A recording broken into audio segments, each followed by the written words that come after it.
You're listening to Everybody Pulls the Tarp, the go-to podcast for high performers. I'm Andrew Moses.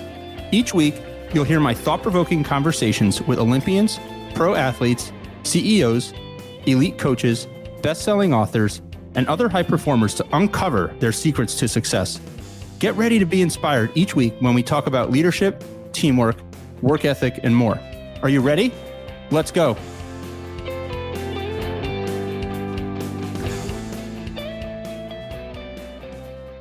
This week, my guest is Green Bay Packers quarterback Sean Clifford. Sean's journey is a shining example of what's possible when you ignore doubters, show up daily, and believe in yourself. For example, Sean wasn't even invited to the NFL Combine, the annual event where NFL scouts evaluate the year's top draft eligible players. But Sean believed in himself, kept working, and was selected by the Green Bay Packers in the 5th round of the 2023 NFL Draft. And after getting drafted, to the surprise of many, he went on to solidify a role for himself as a rookie, proving to be a steady, capable, and always ready backup to star quarterback Jordan Love. Sean played in 3 games during his rookie season in Green Bay, including a wild card playoff win over the Dallas Cowboys. And he is currently gearing up for his 2nd season with the Packers. While many people were surprised that Sean's name was called at the NFL Draft and that he ultimately landed a roster spot with the Packers, it definitely was not a surprise to me. As a Penn State alum and fan myself, I followed Sean's college career at Penn State very closely. And I've always been amazed at his dedication, self-belief, and ability to make the most of every opportunity. He navigated his college career with extraordinary grace and focus, despite many critics across the fan base who didn't think he should be the starting quarterback. Despite it all, Sean finished his time at Penn State as the school's all-time leader in passing yards, passing touchdowns, completions percentage, and many more. He also finished 4th in Big Ten Conference history in career touchdown passes. He is a leader on and off the field, and he was one of only 2 four-year captains in Penn State football history. And in 2021, he launched Limitless NIL, the first agency founded by a student athlete to help other student athletes make the most of business and branding opportunities following the implementation of the NCAA's new name, image, and likeness rule. Well, Sean and I sat down shortly after his rookie season to talk all about his journey. We explored what it's like being a rookie in the NFL, how to learn new skills, ways to reframe adversity as motivation, and so much more. Our conversation is filled with so many important lessons on leadership, success, and reaching your full potential in anything. Sean's story is also a powerful reminder of the positive ripple effect that we can have on others when we work hard, lead by example, and live the everybody pulls the tarp mindset. This conversation with Sean has been in the works for a while now, and I'm so glad we got to do this. So let's pull the tarp and get straight to Green Bay Packers quarterback Sean Clifford. Where I want to begin, I mean, obviously in college, you were a tremendous leader, 4-time captain, in many ways, a larger than life presence on the Penn State football team and in the broader Penn State community. So I'm always curious, when you're in a situation like that, and then you head to the NFL and you're the rookie again, the new guy on campus, and you're trying to find your way in a new system, in a new environment, how did you manage that? Talk about that for a moment. It's a breath of fresh air, honestly. When you're in a system for so long, I mean, I was at Penn State for 6 years and felt like 40 for a lot of people, including myself.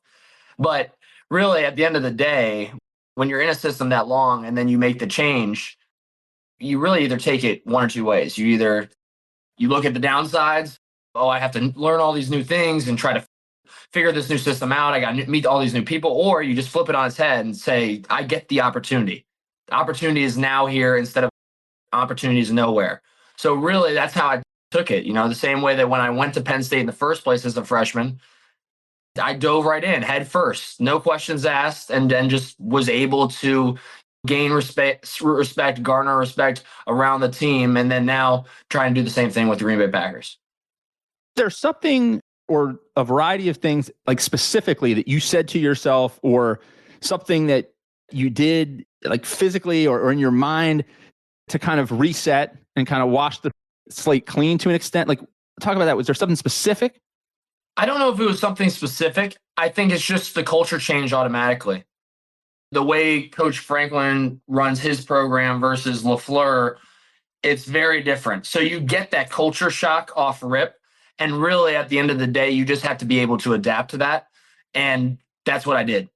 I didn't ask any questions. I knew that there was going to be big changes that would happen, whether it be locker room changes, whether it be scheduling changes, weight room, on the field, film. I knew that those changes would come, but I knew what I battled through at Penn State, and I figured, hey, we've seen it all now, baby. We could deal.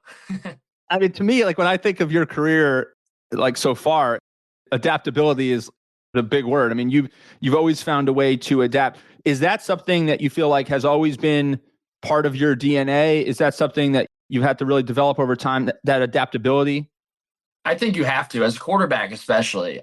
Every position has to be able to adapt, but the quarterback position is, the pre-snap could be one thing and the post-snap could be something completely different. And that's in-game reference, but it's also in life. You could be walking into a scenario that you really feel is going to turn out one way, and it flips on its head and it's a completely different blitz, a new business opportunity, or a new hurdle that you have to jump through, a new pain point that you have to solve. So it's really, at the end of the day, I think it's being able to kind of balance that and then finding your why between the lines. Finding your why between the lines. Like, let's talk about that. Like finding your why. Like, how did you over the years always come back to that why? Like, what was the why? How did you find it? And how did you make sure that you stayed centered around it? Yeah, for me, my why is a few different facets. It's my family to start. It's that group of people that have been there from the jump. I mean, my parents, my brother, and my fiance, really, immediate close family that I love dearly. But then it's also my other why is just that competition, that the four core values that we really have: positive attitude, great work ethic, compete in everything you do, and must be willing to sacrifice. Those are the four at Penn State that really I live by. But the one that I really, really love is compete, and doing that in any facet of life, whether it be business, whether it be football, whether it be just playing my brother in Madden. Like, it does not matter. That competition is what really is a huge driver in my life and will continue to be. Sean, I'm curious, like, to dig in a little bit on, first off, like the role of the backup quarterback. I just think that the role of a backup quarterback has to be one of the most challenging roles in sports for so many reasons. Not to mention that the quarterback is one of the most demanding positions and most complex roles in all of sports, and frankly, in anything. But when you're positioned in that backup role, you have to always be prepared. You always have to stay ready. You have to be ready to jump at a moment's notice. And you've got to find, the good ones really find a way, like you have, to support the entire room and all the teammates around you as well, including the starting quarterback. So I'm curious, take me through kind of a behind the scenes day or week in terms of being a backup quarterback at the NFL level, and how does it differ from being the starter, and what were you able to kind of bring to that role from the jump that enabled you to be so successful and frankly, get so many accolades and applause from your teammates and the folks around you? No, I appreciate that. I think that the beauty of it, and I've really studied this at this point, and there will be something in the future that will come out, and I'd love to tee it up right now. It's really like the art of waiting. It's the art of being able to be present in the moment, be able to have connections with your teammates, be able to learn through a system, master a system, but not getting any true reps at it. And it's that art of being able to weather the storm, being able to lean on your teammates when you're down, lean on your family, lean on your why, but then also building and building and building. So that way, when that time comes, you don't have to get ready if you stay ready. And it's that mantra, it's that motto every single day that really can carry you forward and really progress your career as a whole. I think the art of waiting, I wrote that down, Sean. I'm so curious to kind of see kind of where you're going with all this, and that little kind of piece that you teased there. I know you're always working on big things. It's interesting. Like when I think about your career, and again, I watched it closely, right? I mean, almost every Saturday. And I think it's kind of like a double-edged sword, the way I think about your career, right? Like you had so much service time as a starter, right? Like way more than most, because of the way your career unfolded. So on one hand, you had this amazing experience that you could bring to bear, more experience than probably the average rookie quarterback coming into camp in the NFL. But on the flip side, you were used to for so long being the guy, and now you got to kind of be in a different environment where you're coming at it from a different angle. How do you reconcile that? Like, was that something that you were worried about coming in, or did you feel like you'd be able to adapt, again, going back to that word, quickly? Definitely, I wouldn't say worried is the right word for it, just because I've never been really worried about anything at this point. When you go through, 2019, we win the Cotton Bowl. 2020, I get benched on national on national television, and then 2021, up and down, break my ribs, have a great start, terrible finish, and 22, then winning a Rose Bowl. Like, I did a little bit of everything at Penn State. It wasn't a very even keel road or something, where everything was just sunshines and rainbows. I definitely had to deal with a lot. So when I came into the Packers organization, I was really just trying to develop the relationships and make sure that I proved that I could stick around, whatever role that might be. I just wanted to play my role. And when you have a room that's led by a guy like Jordan Love, it's easy because Jordan is very inviting. He's somebody who is going to take you under his wing. I actually, we joke now because we're buddies, but I'm older than him. So there's a dynamic there that's hilarious. You have the wisdom. I got the wisdom. But he's definitely he's such a fantastic quarterback, great leader, great mentor, has learned so much from Aaron, and which Aaron obviously learned from Brett. So the line just keeps passing down. And it's been very, very humbling experience, but also just so rewarding to be able to be in that room and really develop myself. Because when I came out in the draft, I was one quarterback, and I actually quite literally this past week got a cut up of all the clips from all the practices of this year. And so from OTAs to training camp all the way through. And I can't even recognize the guy that came in. Like, I feel like I've made that much of a step myself just from watching Aaron and watching Jordan and seeing things that I really, to be honest with you, had never seen a quarterback do before. So putting that in the back of my mind, then going into the week of practice and saying, how can I potentially replicate this? Hey, Jordan threw a no-look through route against a linebacker.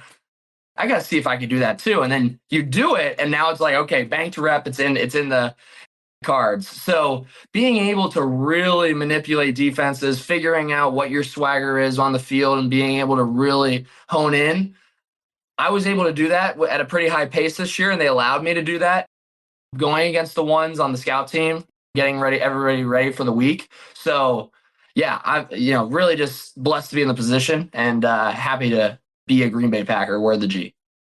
As you were telling that story about looking at the video and almost not recognizing some of it, right, in terms of the growth or the evolution, I'm thinking back to a conversation that I had with my friend and author and performance coach, Alan Stein Jr.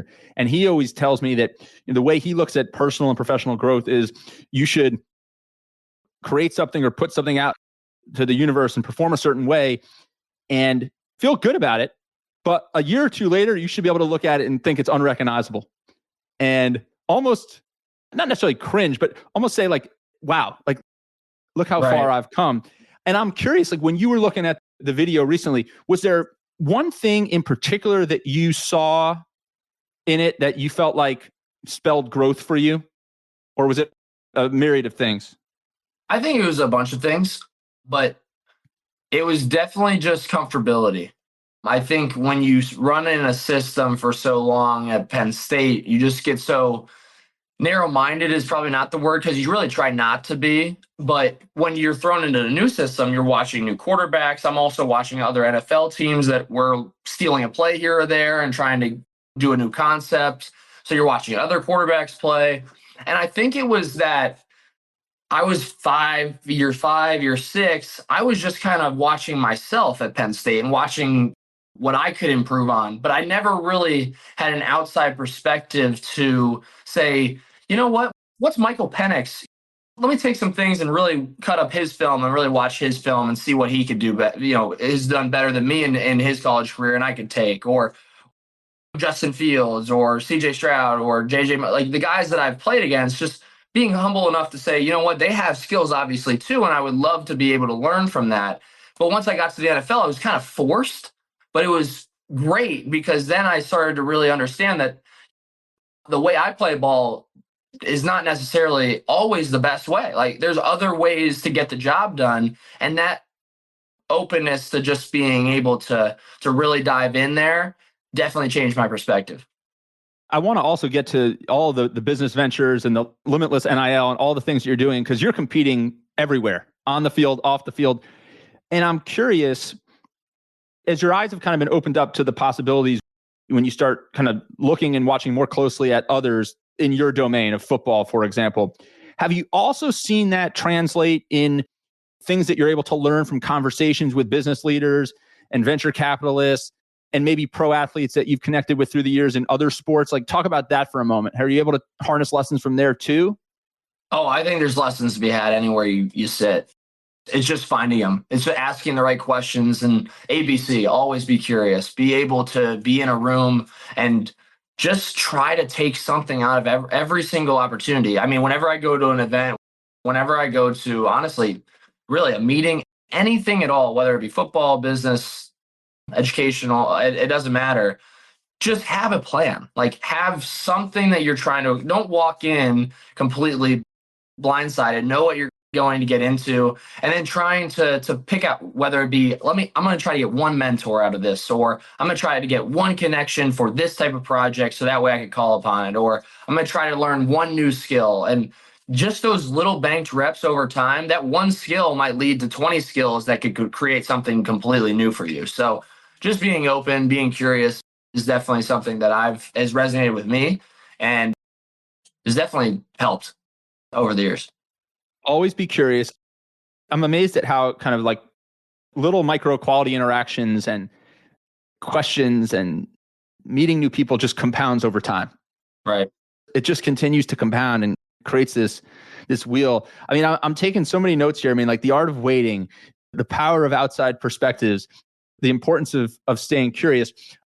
On curiosity, when you see someone from afar that has accomplished something big in whatever discipline they're focused on, is there like one or two questions that kind of always pop in your mind? Like, I'd love to know that, or I'd love to know how they approach that. Like, is there examples of that?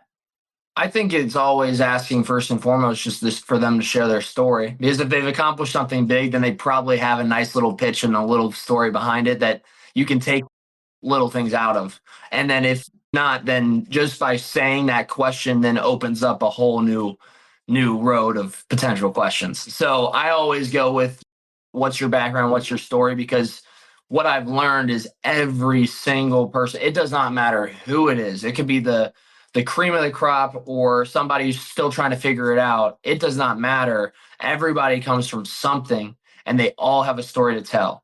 And that's really what matters about life, is getting to know people from every demographic, every background. That's why this is a perfect segue into the locker room and really what Coach Franklin said in 2020. He talked about the locker room being the most pure form of what America should look like. It doesn't matter race, religion, background, how much money you make, how much your parents make. It does not matter any of those titles or anything that comes along in your background. All that matters is that you're trying to accomplish the same goal and you have a mission together with this band of brothers that kind of just been put together in this melting pot of people. And I'm getting married next year, and just alone, my best men are going to be, it's just going to be people that I never in a million years would have met. Guys from Maryland and Jersey and Detroit and Ohio. It's just such a mixed bag, but I'm so proud of it because what that really shows is that I've just been able and blessed to be in an opportunity to meet so many different people and to meet so many different human beings that I'd never in a million years, if I wouldn't have taken the step to play ball, I wouldn't have had the opportunity to do. So yeah, that's my little synopsis. What's cool is as I'm listening to you talk about that, Sean, and I remember when Coach Franklin said that, and I remember thinking about not just how profound it is, but like how authentic and just real it is. But it also struck me as a guy who was never fortunate enough to step on that field at Beaver Stadium. but was somebody who had spent countless times in the crowd at Beaver Stadium with 110,000 of my closest friends, people from all walks of life. And in many ways, we feel like a part of it too, almost as an extension of the locker room, as an extension of the field. And I think what I love about sports is that it transcends sports. I mean, to me, sports creates opportunities for these cultural moments, opportunities to bring people together around common good, opportunities to unite communities, people, like you said, in a locker room who otherwise probably not have kind of found each other or bumped into each other, bring together. I know that you, just from studying you and watching you, I know that you have this tremendous appreciation for the community side of sports, and in particular, the state college community and what Beaver Stadium meant when it was filled and rocking. Was there a moment where like it really hit home for you, where you kind of maybe looked up and said, like, this is incredible? There were, I mean, throughout, when you start 4 years for Penn State, you're going to have a bunch of moments, whether it be whiteouts, whether it be losses, whether it be, you know, cheers, whether it be boos. Like, you're going to find those moments where you can feel community in both shapes and forms, you know, good and bad. But at the end of the day, I think my favorite memory at Penn State will always be walking off at the Rose Bowl, just because I wasn't completely prepared for it. I didn't know what we were going to do, if I was going to stay in the game or not. And then they kind of allowed me to have like a curtain call type of moment, which I didn't expect. I don't want that attention really at the end of the day, but Coach Franklin kind of just did it. And I just remember the first thing, obviously, I got the chance to hug my brother, which I'll never forget that moment. But then when I turned and I started walking off, I just saw everybody stand up and start clapping. And, you know, people ask me how that feels all the time. And it had nothing to do with me. Like, it truly didn't, in my mind, because I was looking at every single face in the stands. I was trying to take, because I knew what the moment really meant. And I was trying to take in every single person just so I can have clear visuals that no AI, no computer could ever rebuild for me. Like, that is the truest form of love in a community. And I just saw in the faces of not only the fans, but also my teammates, just such a pureness and such a pure love of what we kind of attained. I mean, the hurdles that we jumped through, and it wasn't always pretty, but it was something that we could always look back on and be proud of. And so that was really, for me, I would say, the epitome of my career, and something I'll never forget that moment. It's certainly an interesting capstone and moment. And I was just looking at my notes here just to make sure I had the stats right. I mean, obviously a huge day, Rose Bowl MVP, 249 yards, 2 touchdowns. When I hear you tell that story about like how much that moment meant to you and how you were like locked in on trying to soak it all in, to me, when I think about that, really what you're channeling there is not one moment. You're channeling like thousands and hundreds of thousands of like micro moments and interactions where you built that love and that admiration that was surrounding you. And that despite all the highs and lows, and I know there's naysayers out there. I'm not one of the Sean Clifford naysayers. I've always been Team Sean and in your court, but there's nobody who could argue that you didn't care deeply about the program. And I think, again, you don't build a trust like that. You don't build a brand like that with one big game or one big moment. You build it through like micro interactions and micro moments over time where you really lead by example. And I'm curious, have you thought about it that way? Like that really life is just kind of this aggregation of these little micro interactions where every moment really matters in a way. Yeah, I think it's just about being present. I think from a football sense, we always talk about 6-second mentality, 6 seconds at a time. And that's just the average time that a play goes on, 6 seconds. But when you take a step back and you look outside of football, it actually applies pretty well, because sometimes you're one breath away, you're 6 seconds away from just changing the trajectory of how a day could go, how an hour can go, how a meeting could go, how an interaction could go. It's just having that very, very present focus all the time. Because I think a lot of people, and I like to quote The Office all the time. And Andy Bernard always talked about it. At the end of The Office, he said, I wish that I was always in the good time, or I wish I knew when I was in the good times, when I was in them. or whatever that quote is. I'm probably butchering it, but really at the end of the day, what he's saying is, I wish I would have known that these were the people that I'd be looking back and saying, oh, I wish I could get back to there. And when I was a freshman at Penn State, Andrew Nelson, our left tackle at the time, he actually went up and he talked about not having any regrets. And it really hit me. And I don't know why, but I understood it probably more than most in that room at the time, because we're all just 17, 18-year-olds just trying to figure it out, like trying to get to class. But for some reason, like I really listened to that. It was like the first bit of advice that I had really taken all in. And I carried that through every single minute, every single day. And that's where that present mentality really came out for me.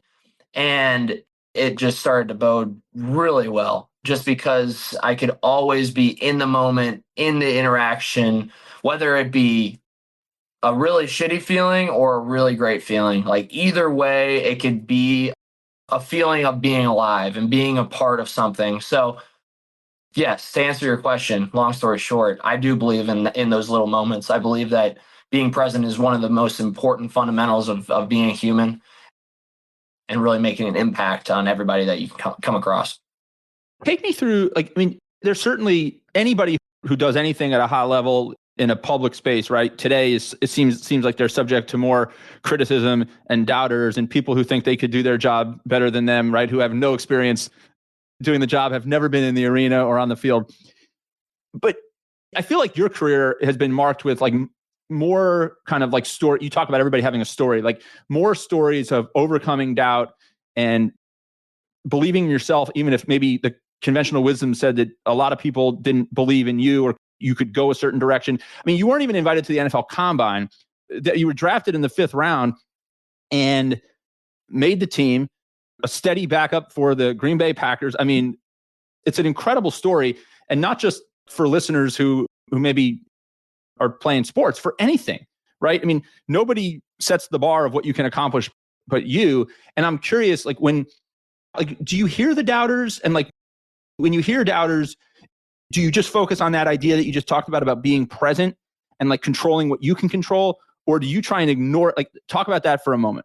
Yeah. I mean, I think it's funny. Like at the end of the day, really, I don't see any reason that we should be.